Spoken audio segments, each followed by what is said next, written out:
Have you ever wondered why some people seem comfortable with closeness while others pull away? Why one person sends a text and waits patiently for a reply, while another checks their phone 20 times in an hour?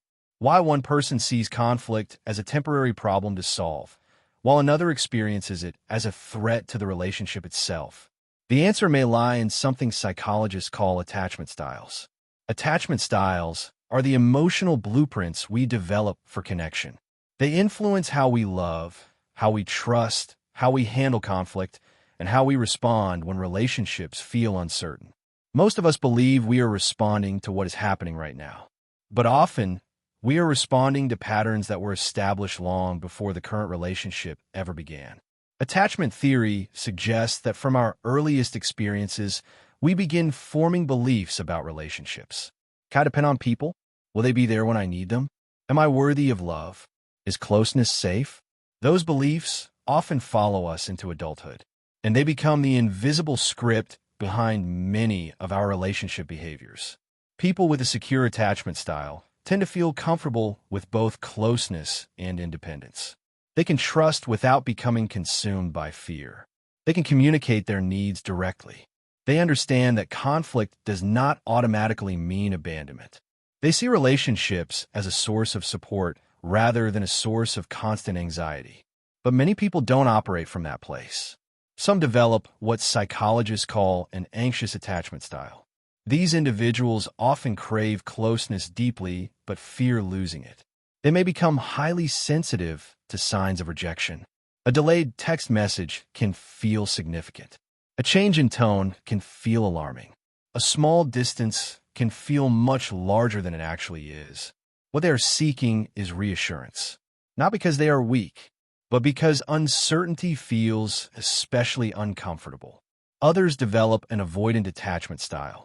These individuals value independence and self-reliance. When relationships become emotionally intense, they may pull back, not because they don't care, but because vulnerability can feel overwhelming. Closeness may trigger discomfort rather than safety. Distance becomes a way of regaining control. And then there is one of the most common relationship dynamics. The anxious person moves closer. The avoidant person moves away. The more one pursues, the more the other withdraws. The more one withdraws, the more the other pursues. Each person's behavior unintentionally activates the other's fears, and both leave the interaction feeling misunderstood. What makes attachment theory so powerful is that it transforms judgment into understanding. Instead of asking, "What's wrong with this person?" we begin asking, "What might this person be protecting?" The anxious person may be protecting themselves from abandonment. The avoidant person may be protecting themselves from vulnerability. Different behaviors, different fears, but often the same desire to feel safe.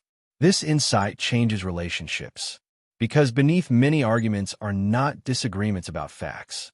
They are fears about connection. When someone says, "Why didn't you call?" they may really be asking, "Do I matter to you?" When someone says, "I need space," they may really be saying, "I feel overwhelmed and need time to process." The words are different. The deeper needs are often remarkably human. One of the most encouraging discoveries from attachment research is that attachment styles are not life sentences. They are patterns, and patterns can change.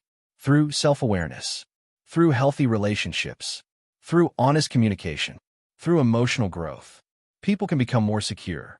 The goal is not perfection. The goal is understanding. Understanding our triggers, understanding our fears, understanding the stories we tell ourselves when relationships become uncertain. Because when we understand our attachment patterns, we stop reacting automatically. We begin responding intentionally. We become less controlled by fear and more guided by awareness. And perhaps the most important lesson is this: we are all looking for the same thing, whether we pursue closeness or avoid it, whether we become anxious or withdrawn, whether we fear abandonment or fear dependence. At the deepest level, we are all searching for emotional safety. We want to know that we matter, that we are valued, that we can be ourselves without losing connection. Attachment styles help explain why we struggle, but they also reveal something hopeful. The patterns we learned can be examined. The fears we carry can be understood, and the relationships we create can become healthier than the ones that shaped us. Because our past may influence the way we love, but it does not have to determine our future. And that realization may be one of the most liberating discoveries of all.